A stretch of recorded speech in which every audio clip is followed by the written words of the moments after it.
When my husband and I decided to start a family, we imagined a life of laughter, joy, fun, and growth.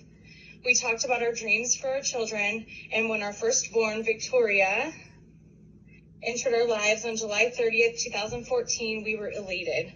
We couldn't wait to watch her grow up and see the person she'd become. Unfortunately, that's not the way our story has gone.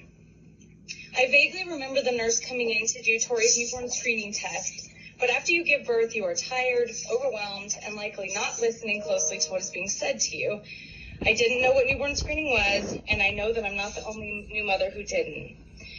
We also didn't know that while we were experiencing the joy of newborn life, another family from the Philadelphia area was fighting to get a bill passed in honor of their daughter, Hannah, who had something called Krabbe leukodystrophy. They succeeded in October 2014, and Hannah's law was signed by the governor.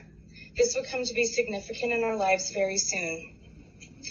2 weeks after Tori was born, I remember saying to my husband that everything must be okay because we didn't hear anything from whatever that test was. And that is the words that I used. Oh, how I wish we'd been right. When Tori was 5 months old, it was like a switch had flipped.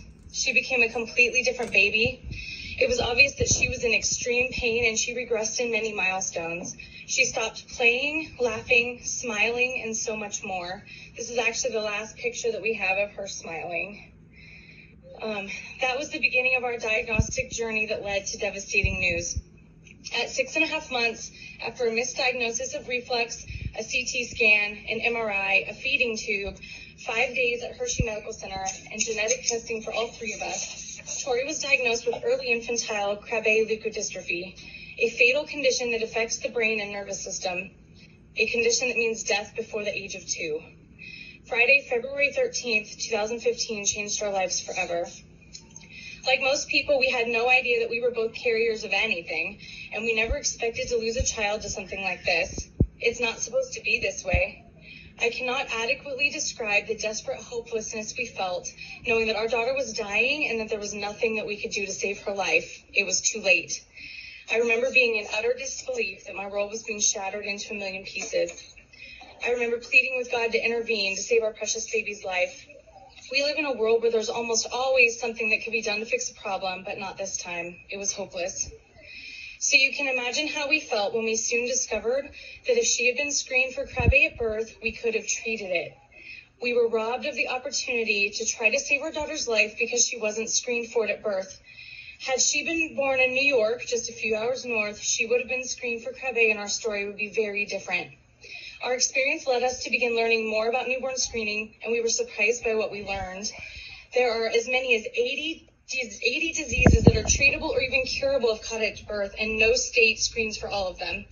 Pennsylvania is ranked 37th when compared to the other 49 states for number of diseases screened. Every state screens for a different number of diseases. Missouri, ranked number 1, screens for 76. Knowing this, we decided to start working for change right here in Pennsylvania. 3 weeks after Tori went to heaven, I attended my first meeting of the Newborn Screening Technical Advisory Board and have continued to do so for the past 4.5 years. I learned a great deal about how Pennsylvania operates through these meetings, and I came to appreciate the TAB and their purpose. But I also saw that the situation here was worse than I knew previously. It's not only a problem that our state doesn't include as many diseases as other states, but it's also a problem that screening isn't currently equal from hospital to hospital in Pennsylvania.